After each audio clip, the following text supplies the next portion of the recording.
Boa noite, estamos ao vivo aqui, direto do Estúdio Fluxo, Vale do Anhangabaú, centrão de São Paulo, centro do Saara, o novo Saara, na primeira transmissão do Sem Filtro, que é o programa do Fluxo, que é a estreia hoje, onde a gente quer falar sobre a crise ou colapso hídrico que São Paulo vive, que infelizmente pode se tornar uma realidade no país, e o tipo de consequência ou de calamidade que a gente pode enfrentar nos próximos meses.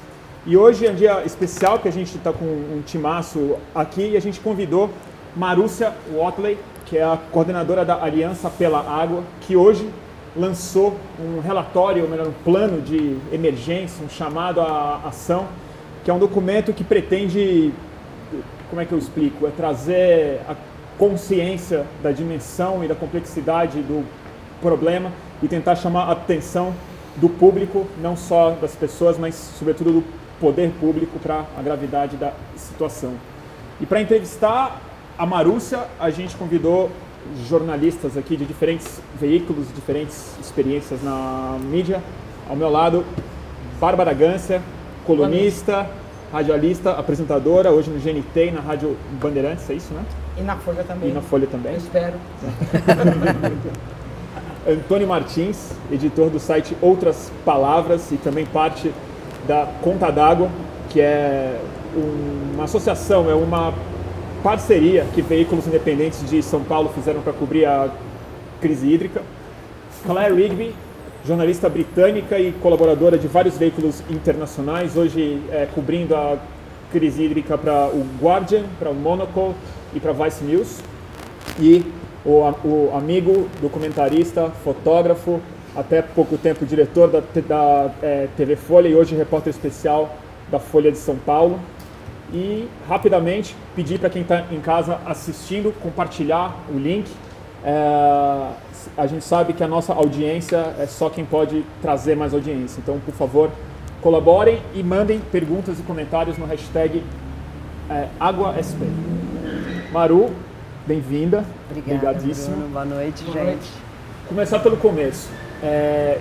Rapidamente, o que é a Aliança pela Água e o que é esse documento que vocês publicaram hoje? Bom, a Aliança ela é uma coalizão de organizações da sociedade civil que inclui desde as grandes ONGs até ONGs como o SOS Mata Atlântica, a WWF, o ISA, até movimentos como o Movimento Novos Parques e uma série de outras iniciativas que existem hoje em São Paulo. Essa aliança ela surge em outubro do ano passado, no final de outubro, para trabalhar juntos no sentido de discutir a situação e fazer propostas no âmbito da sociedade, mas trazendo aí um pouco de luz, né, para a história da crise que a gente está vivendo, e buscando um debate, né? Então, a aliança começa com um conjunto de propostas que é resultado de um mapeamento que foi feito com 280 especialistas de diferentes áreas. Isso gerou uma agenda mínima e desde então a gente vem discutindo sobre isso em diferentes frentes, né? Frentes técnica, jurídica, comunicação, mobilização. Só que 2015 ele começa um ano um pouco mais difícil do que era o ano de 2014.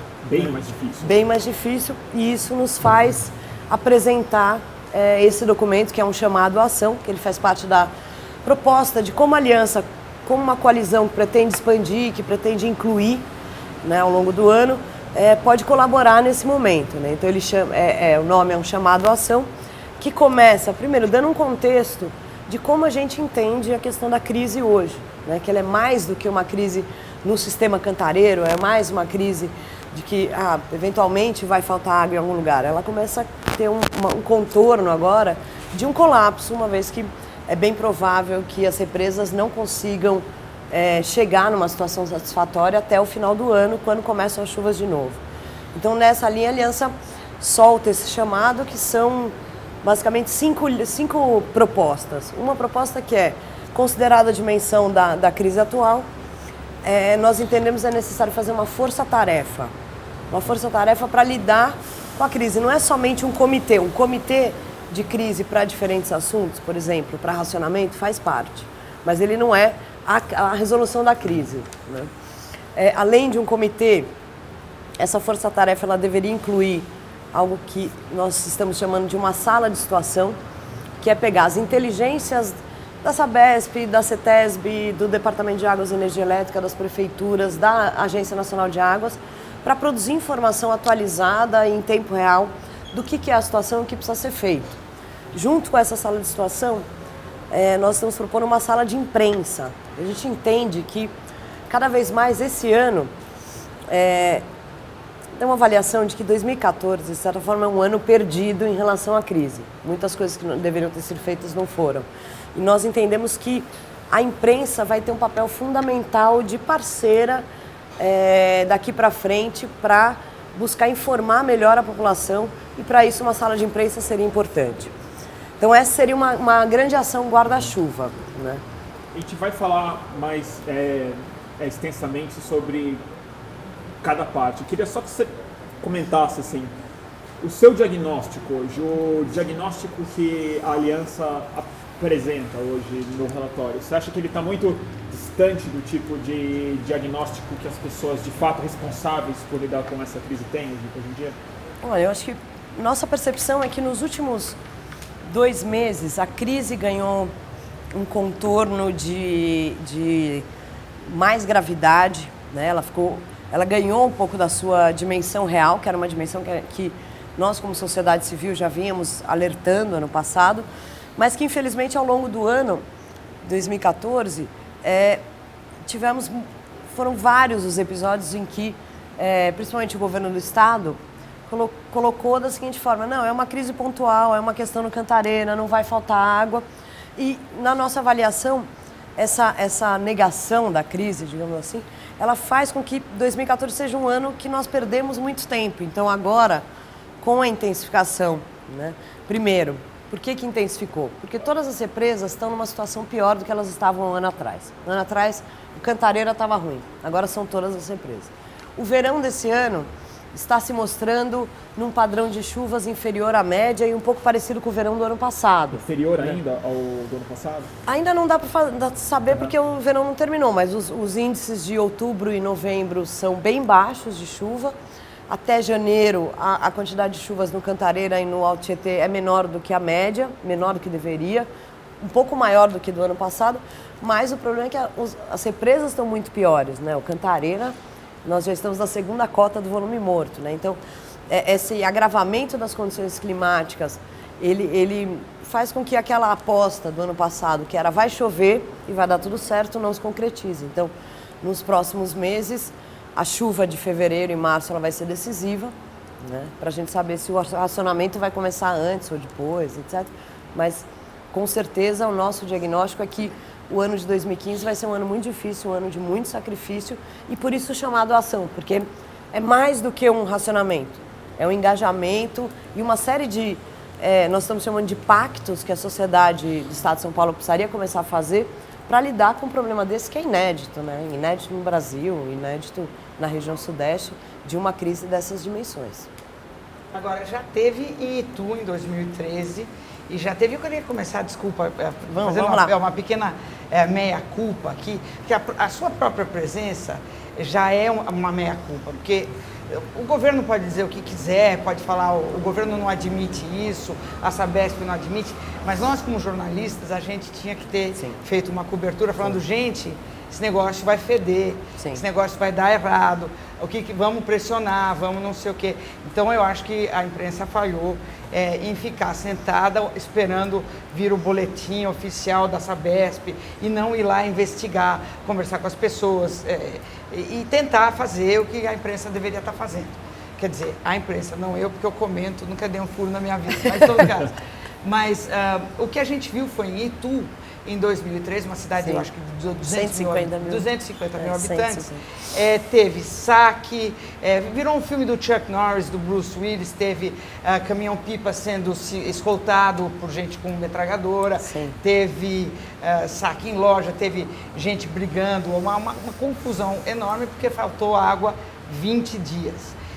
Eu uso da minha criatividade, eu não consigo conceber o que pode acontecer se faltar água aqui. A gente já está vendo que não tem água mais para hemodiálise. Tem gente que está ficando na fila para hemodiálise. O que a gente O que a gente tem que pensar que pode acontecer? Uma Maxi Itu, dá para prevenir isso? Explica para a gente o cenário, assim, o que vai acontecer? Aquela coisa, os judeus não fugiram da Alemanha, o que poderia ter acontecido? Auschwitz. Eu queria que você nos desse o nosso Auschwitz.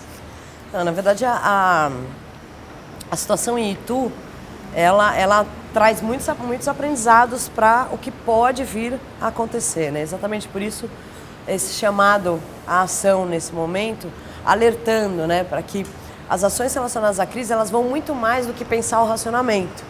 Porque aquilo que vai... O que é decorrente, né, de um cenário, que não é um cenário fora daquilo que pode acontecer, né? De 4 dias, um racionamento de 4 dias sem água, 2 dias com água, isso num mês, nós estamos falando de 20 dias sem água, né? Então, essa é uma realidade que ela pode vir a acontecer, infelizmente, né? Porque ela vai, mesmo que chova, vai ser necessária uma drástica redução da quantidade de água que é retirada do Cantareira para ajudar minimamente o sistema a se recompor, porque nosso maior problema não vai ser agora, fevereiro e março. Em abril começa a estação seca, né? Então, o maior risco é que, pelo fato de que o verão choveu menos, isso é um indicador, pelo menos uma reflexão de será que a estiagem acabou ou não, né? Isso pressupõe que as represas não vão se recuperar do jeito que elas deveriam, então nós vamos ter menos água ao longo do ano. Então, que situações podem acontecer num curto prazo, aí, nos próximos meses? Iniciar um racionamento na região, principalmente do sistema Cantareira. O que precisa ser feito para esse racionamento? Ele acontecer de uma forma minimamente articulada e coordenada, né? O que não pode ser feito é acontecer não só a questão de Itu, mas mesmo aqui em São Paulo, é muito comum, desde o ano passado, esse embate, né? Não, está faltando água. Não é verdade que está faltando água. Né? Vídeo então, na internet. Essa é uma primeira coisa, a questão do diálogo e transparência, começar a abrir os canais, né? Por isso a importância, e aí eu concordo com você, eu acho que nós perdemos muito tempo em 2014. E acho que tanto governos, mídia, imprensa, mesmo sociedade civil, acho que deveria ter tido uma ação mais incisiva no sentido de, não, olha, a questão é realmente séria. Tem algumas razões para isso, né? Mas o fato de não ter uma eleição esse ano ajude, né? Um dos fatores do nosso diagnóstico é que realmente as eleições contribuíram para que medidas como o racionamento, né, que inclusive tem um documento da própria Sabesp de janeiro de 2014 recomendando, que qual que é o negócio do saneamento, do racionamento? Quanto antes você adota uma medida dessa, ele é mais brando. Então, lá atrás. Claro. Quanto mais em cima da hora, ele é mais severo, que é o que vai acontecer com a gente, né? E esse é um pouco do porquê 2014 foi um ano que nós perdemos muito tempo. Porque ficar adiando, falar, não, o bônus, a redução da pressão, que é um tipo de racionamento e tal, isso tudo resultou numa redução para vocês verem a dificuldade que é, né, daqui para frente. Todas as ações que foram feitas até agora resultaram em uma redução da retirada de água das represas de 22%. No Cantareira, isso não chega ainda à metade da retirada de água. Seria necessário a gente chegar numa redução muito maior, né? O que mais dá para fazer, além de... mais ou menos esse estima? Está em 22? Deveria chegar aí, pelo menos para a gente começar a recompor, dar uma diminuída ainda mais no sistema Cantareira, né? Chegar aí a mais de 35%, 40%, até 50%. Esses 22 ainda são menos do que se perde na tubulação, que perde 25%, né? Então, aí sobre a questão das perdas, supostamente com a redução da pressão se diminui as perdas, mas em média, o que tem, os dados também são bem confusos, né? É difícil às vezes saber, é para São Paulo, é para o estado e tal, mas em média o dado da Sabesp para o estado é 30%. Se trazer isso para a região metropolitana, é muito mais água e é uma quantidade de água que abasteceria 6 milhões de pessoas, né? Então realmente Eu acho importante a gente debater em detalhes aqui esse conjunto de propostas que vocês estão apresentando, mas eu queria ficar um pouquinho antes nesse diagnóstico, na inação, na paralisia que houve e continua havendo desde 18 meses atrás, quando começou esse problema. Só alguns dados que eu acho importante. Nós temos 6 grandes reservatórios aqui em São Paulo, eles são suficientes para abastecer a cidade durante 385 dias. Há 1 ano e meio, nós estávamos ainda com 63,4% desses reservatórios, suficiente para abastecer durante 244 dias. Foi quando começou a declinar muito rapidamente o nível dos reservatórios. Há 1 ano a gente tinha 144 dias e hoje a gente tem 61 dias só, 16% de abastecimento. E nós vemos que não é só esse período que passou, teve as eleições, o governo do estado não abriu esse debate com motivos claramente eleitorais, a mídia também não, mas nós temos, por exemplo, grandes chuvas na semana passada e a água da chuva, que poderia ser utilizada para muitas coisas, escorre, jorra das calçadas, nas calhas, e não existe uma campanha de esclarecimento. E as empresas do ABC continuam usando água potável para limpar a chapa de aço, enquanto essa água vai faltar, e não existe uma campanha de esclarecimento. E os jornais dizem que o governador Alckmin monitora dia a dia, o que não é verdade. Se monitorasse dia a dia, o racionamento tinha que ter começado já. E como você disse, um racionamento racional, não um racionamento selvagem. O que leva a essa paralisia? Por que o prefeito de São Paulo, que também não é o responsável principal, mas tem um papel de liderança, o governo federal não toma medidas em relação a isso? Parece o livro do Saramago. Sim, né? É meio por aí.